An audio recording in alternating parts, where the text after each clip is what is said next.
എപ്പോ നോക്കിയാലും ഈശ്വര. ഓ കൊച്ചമ്മ 2 മിനിറ്റ്. 2 മിനിറ്റ്?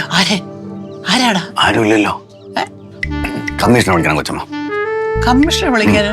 ഏത് കമ്മീഷണർ? ഇവിടുത്തെ കമ്മീഷണർ, തിരുവനന്തപുരത്തെ കമ്മീഷണർ വിളിക്കണം കൊച്ചമ്മ. നീ എന്ത് പടം തിരുവനന്തപുരത്തെ കമ്മീഷണർ എന്തിനു വിളിക്കണമെന്നാ? കൊച്ചമ്മ ഒരു രഹസ്യം പറയാനുണ്ട്. കമ്മീഷണർ വിളിച്ചു കഴിഞ്ഞാൽ അത് നാളത്തെ പത്രത്തിൽ വരും. പത്രത്തിൽ വന്നു കഴിഞ്ഞാൽ കൊച്ചമ്മയ്ക്ക് ഇവിടെ കിടന്ന് ഷൈൻ ചെയ്യാം. തിരുവനന്തപുരത്തെ കമ്മീഷണർ വിളിച്ച് രഹസ്യം പറയാനുണ്ടോ? ആ രഹസ്യം പറയാനുണ്ട്. അയ്യോ എന്ത് കാര്യം പറയാ, എന്റെ പൊന്നു മുത്തു ഒന്ന് തെളിച്ചു പറ.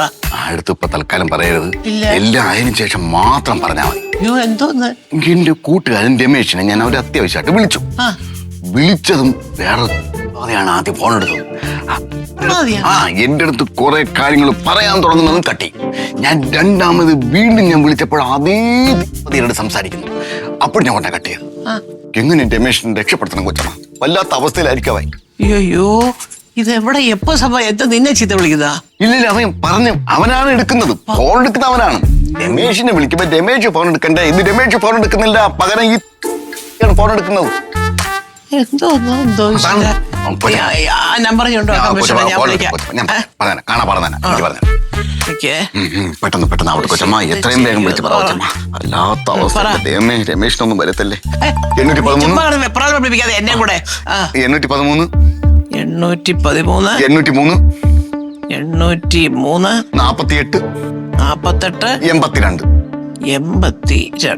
82. അവനാണ് എടുക്കുന്നെന്നുണ്ടെങ്കിൽ പെട്ടെന്ന് കട്ട് ചെയ്തേക്കണം.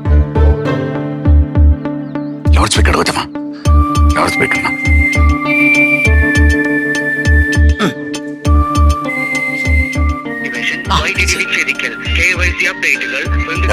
അതാണ് ഞാൻ പറഞ്ഞത്. അവനാണ് കട്ട് ചെയ്യണം കൊച്ചമ്മ. കട്ട് ചെയ്യണം.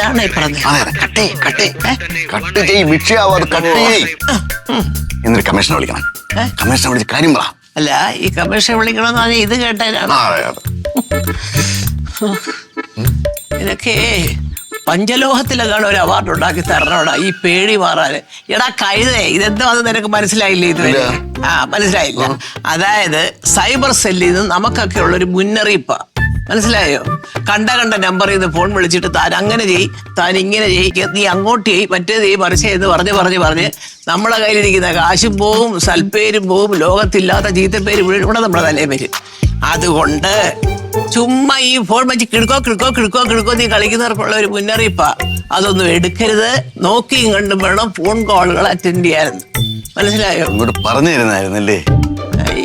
കമ്മീഷണറെ വിളിക്ക എന്തോന്ന് ജന്മമാണ് അതിന്റെ. അതെങ്ങനെ ഒരു TV കാണത്തില്ല, പത്രം എടുത്തു വെച്ചത് വായിക്കത്തില്ല, ഏതെങ്കിലും ഈ ചെവി വെക്കുന്ന കുന്തത്തിനകത്തൂടെ ഈ ലോകത്ത് നടക്കുന്ന വാർത്തകളെങ്കിലും അറിയടാ. ഒരു അറിഞ്ഞൂടാ കമ്മീഷണറെ വിളിക്കാന്. വിളിക്കാത്ത നന്നായി. നമ്മളാകെ ചമ്മിപ്പോയത്. ചമ്മന്നല്ല, വിളിച്ചിരുന്നെങ്കിലേ വന്ന് നിന്നെ അങ്ങ് കൊണ്ടുവരാൻ ആദ്യം. മനസ്സിലായോ? ഇല്ലാത്ത കള്ളക്കഥ പറഞ്ഞതിന്റെ. അല്ല, പത്രം വായിക്കുന്നില്ല എന്നുള്ളതൊക്കെ ശരി തന്നെ. പക്ഷെ നാട്ടിലെ കാര്യങ്ങളൊന്നും അറിയുന്നില്ല, അതറിയുന്നില്ല, ഇതറിയുന്നില്ല എന്നൊക്കെ അങ്ങനെ പറയല്ലേ കൊച്ചമ്മ? എന്താ നാട്ടിൽ കിടക്കുന്ന കാര്യം ഞാൻ പറഞ്ഞുതരാം. നമ്മളെ സുനിയുടെ മോള് ഒരു ലോറിക്കാരനോട് ഒളിച്ചോട് പോയത് കൊച്ചമ്മ അറിഞ്ഞായിരുന്നു? ഇല്ലല്ലോ, അറിഞ്ഞില്ല. നമ്മളെ മെമ്പർ സുരേഷ്, പഞ്ചായത്ത് മെമ്പർ സുരേഷ് ബ്ലോക്കിൽ നിന്ന് കിട്ടിയ പശു അതിനെ അങ്ങേര് മറിച്ചു കൊടുത്തു. ആർക്കെന്നറിയാമോ? അങ്ങേരെ ലൈന് സരോജിനിക്ക്. അത് കൊച്ചമ്മ അറിഞ്ഞില്ലല്ലോ. മോഹനന്റെ കടയിൽ ചായക്ക് 12 രൂപയാക്കി. അത് കൊച്ചമ്മ അറിഞ്ഞ? ഇല്ലല്ലോ. അപ്പൊ നാട്ടുകാര്യങ്ങളൊന്നും കൊച്ചമ്മ അറിയുന്നില്ല. ഞാൻ എല്ലാ കാര്യങ്ങളും ഞാൻ അറിയുന്നുണ്ട് കൊച്ചമ്മ. അറിയുന്നു. അപ്പൊ ഈ നാട്ടുകാര്യം എന്ന് നീ ഉദ്ദേശിക്കുന്നത് മറ്റേ സൂര്യയുടെ ലോറിക്കാരോട് ഒളിച്ചോടി പോയതും പശുവിനെ കാമുകിക്ക് കൊടുത്തതും മോഹനൻ ചേട്ടന്റെ കടയിലെ ചായക്ക് വില കൂടിയത് 12 രൂപയ്ക്ക്. അമ്മ തന്നെ ആണോ? ഞാനവിടെ പോയതാണോടാ ചായ കുടിക്കുന്നത്? നാട്ടുകാര്യം. എന്റെ പൊന്നെ, ഇതാണ് നാട്ടുകാര്യം. ഞാൻ അറിയണ്ട നാട്ടുകാര്യം. അയ്യോ നീ നന്നാവൂലേ എന്റെ പൊന്നു മുത്തു. നിന്നെ നന്നാക്കാൻ എനിക്ക് വയ്യ. ഞാൻ എന്താണ്ട് ആയുധം വെച്ച് കീഴടങ്ങുക. അയ്യോ എന്താടാ മക്കളെ? ഇന്ന് എന്റെ 2-3 ഫ്രണ്ട്സ് ഗ്രൂപ്പ് ഡാൻസ് പ്രാക്ടീസ് ചെയ്യാൻ വരും ഇവിടെ. അച്ഛമ്മക്ക് എന്തെങ്കിലും ഒബ്ജെക്ഷൻ? എന്റെ പൊന്നോടെ കൂട്ടുകാരി വരുന്നില്ല, അച്ഛമ്മക്ക് ഒബ്ജെക്ഷനോ? കൊള്ളാം, വരട്ടെ കേട്ടോ. അച്ഛമ്മ പിന്നെ ഇന്ന് അവര് വരുമ്പോ എന്തെങ്കിലും കഴിക്കാൻ കൊടുക്കണ്ടേ? പിന്നെ ദാണ്ട നിൽക്കുന്നു, അതിനല്ലേ ഒരുത്തനെ ഇവിടെ പ്രതിഷ്ഠിച്ചിരിക്കുന്നേ. എന്റെ പൊന്നുമോക്ക് എന്തൊക്കെ വേണോ അതെല്ലാം ഉണ്ടാക്കാൻ അവരോട് പറഞ്ഞിട്ട് അതൊക്കെ ഉണ്ടാക്കി ഫ്രണ്ട്സിന് കൊടുത്ത് ഡാൻസ് ഒക്കെ പഠിച്ച് കേട്ടോ. അങ്ങനെ പിടിക്കായിട്ട് നിന്നാണ്ട്. അയ്യോ, ഇവിടെയുള്ള ആൾക്കാർക്ക് ആഹാരം ഉണ്ടാക്കി നടുവ് റബ്ബറായി. എന്താണ് പുറകുറുക്കത്തെ? അല്ലല്ല, ഞാനേ പാലിന്റെ പുറത്ത് അടുപ്പ് വെച്ചിരിക്കുകയായിരുന്നു. പാലിന്റെ പുറത്താണ്? അല്ല, അടുപ്പിന്റെ പുറത്ത് പാല് വെച്ചിരിക്കുകയായിരുന്നു. അത് തിളച്ചോ ഇല്ലെന്ന് നോക്കണം. നീ തിരിച്ച് വയ്ക്കും. പാലിന്റെ പുറത്ത് അടുപ്പ് വയ്ക്കുന്ന സൈസായില്ല പോന്നത്. അച്ഛമ്മ ഒരു മിനിറ്റ്, ഞാൻ ദാ വരുന്നേ. ചെല്ലു മക്കളെ. എന്ത് ചെയ്യുമെന്ന് പറ നാട്ടുകാര്യം. സൂര്യയുടെ മോളെ ഒളിച്ചോടി പശുവിനെ കാമുകയ്ക്ക് കൊടുത്ത് മോഹനണ്ണം ചായക്ക് വില കൂട്ടി. ബാക്കിയൊന്നും അവരെ നാട്ടുകാര്യമല്ല.